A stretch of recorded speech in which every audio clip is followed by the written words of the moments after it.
Greetings from BRCA 28605 and happy Thursday afternoon. Special occasion, special guest today on BRCA. Um, we've been talking about Japanese knotwood around town, and David Goodson, my dear friend here beside me, once when he told me about this, I had no idea what it was. And in asking around town, most people don't. So we thought it would be a good time this summer to just talk about Japanese knotwood, what it is, what the potential causes are, what the dangers of it is, and then how do we get rid of it. So we're just going to go through a few questions. So David, welcome to BRCA 28605, and I appreciate you taking time out to sit in this little office today and talk about this. Tell the group about you and just how you got involved in this. Well, thank you, Tom, and thanks for the opportunity to spread the word about Japanese knotweed. So I'm just a town resident, live in town, and have just noticed over the last few years, especially since Helene, how this plant has spread all over the high country and getting into Blowing Rock and getting established as well. And it's a very mean plant. It does a lot of damage, and we'll go over some of those details here. Okay, great. Um, when I heard the word, my first question is, what is it? So, what is Japanese knotweed?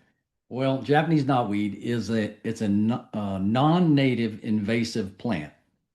Think of kudzu. Think of things that Okay. you've never seen, and then all of a sudden they take over. Japanese knotweed is fits that mold. It has blown up from Europe. It's all over New England, and it's worked its way down in the southeast. And again, since Helene a few years ago, it really spread rapidly, and it's in a lot of places. Um, yeah. It's interesting because we've got some pictures here to show this.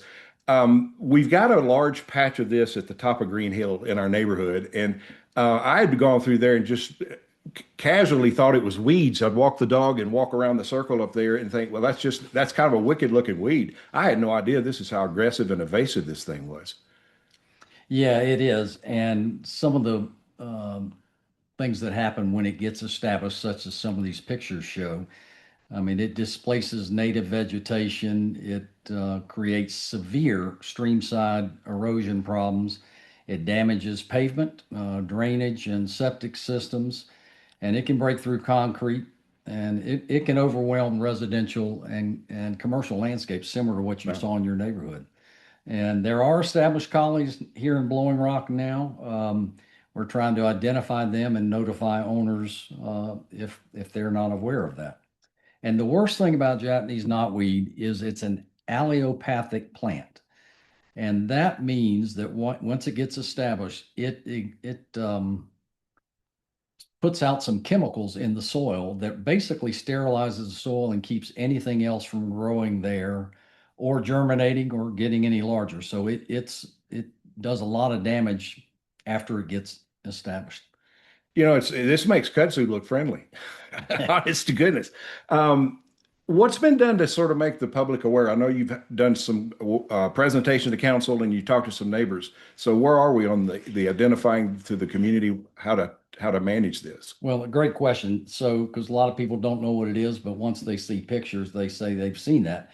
So, last fall at the regularly scheduled town council meeting, we did a PowerPoint presentation. It was received very well.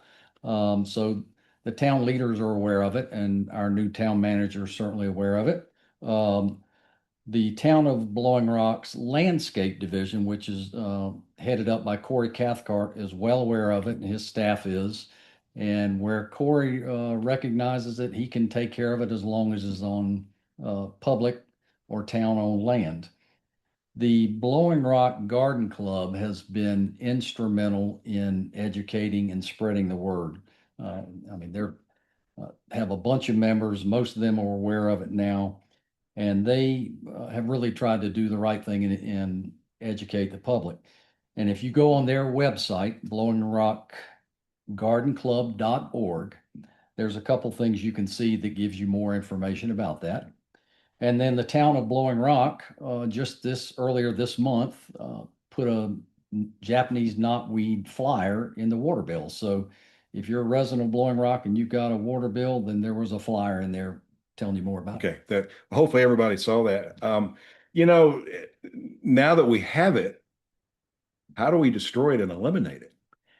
Well, that's the tough thing. It's the only way you can get rid of it is through chemical applications. And there are over-the-counter chemicals that you can purchase from Amazon. And if you do some research or if you respond to us, then we'll send you some options. But basically, applications are the only way you can eradicate it. And so most colonies take several applications to do that. Um, So so you're saying like three, four, five, six, seven times. can be. Yeah. If it's a new one, maybe one or two. If it's been there several years, because of the way it spreads underground, it takes multiple applications. So a owner can do that because the chemicals that will kill it are available over the counter. But if that's not something you want to do, there are licensed contractors that can spray it for you, and we can pass along some information on Okay. those that do that. Good. Good. I will say real quick, if you see it, do not cut it back until you've treated it, because if you cut it back, you've not done anything except keep it growing till next year because of the way it spreads Yeah. underground. It grows at a ferocious rate to begin with, but then when you cut it back, the other thing, if it's flowering, you're basically sowing new seeds. Well, true. And it's a screen up with the life cycle. The time that you really can make it effective with a chemical treatment are the two parts at the bottom of the slide here, the bolting stem phase and the flowering phase.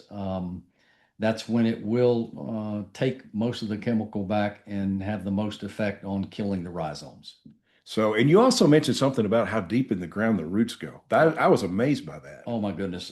It will go 6 to 10 feet if it's been there several years. And that's why if you cut it down, you cannot do anything Yeah. to it. It needs to be destroyed underground.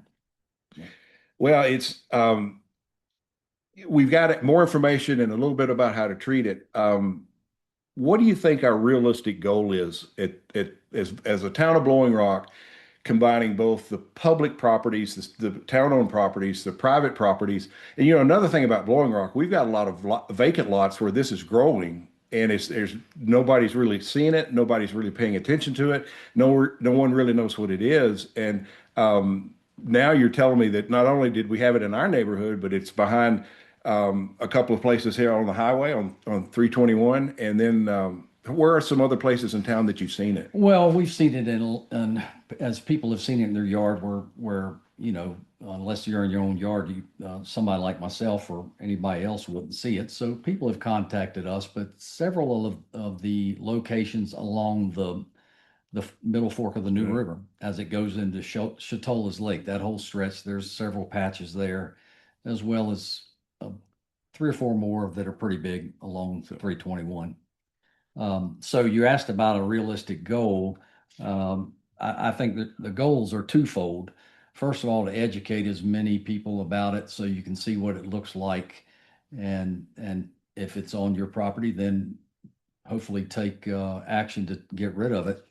And the other is to keep it out of Blowing Rock as a permanent presence. It's all over the high country. You can compare it to kudzu. If you just ignore it, it's going to cover everything, and this will too. So if we can keep it out of town, that's a realistic goal.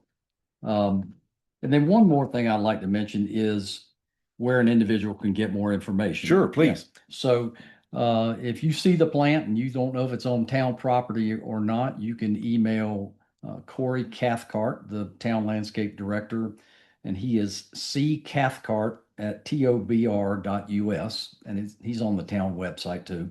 And if he can't treat it, then he can pass along some options for you. One of our best resources, again, is the Blowing Rock Garden Club. You can go to their website, and they have a couple links on the What's News link on their website. It will give you an educational flyer that really is informative and gives you some options. And then they also have a link to where you can fill out a form, send it in, and they will get back with you with potential solutions and people who can treat it. And then finally, one other option, you can send an email to stopthenotbr@gmail.com. That is simply stopthenotbr@gmail.com. Awesome. Awesome.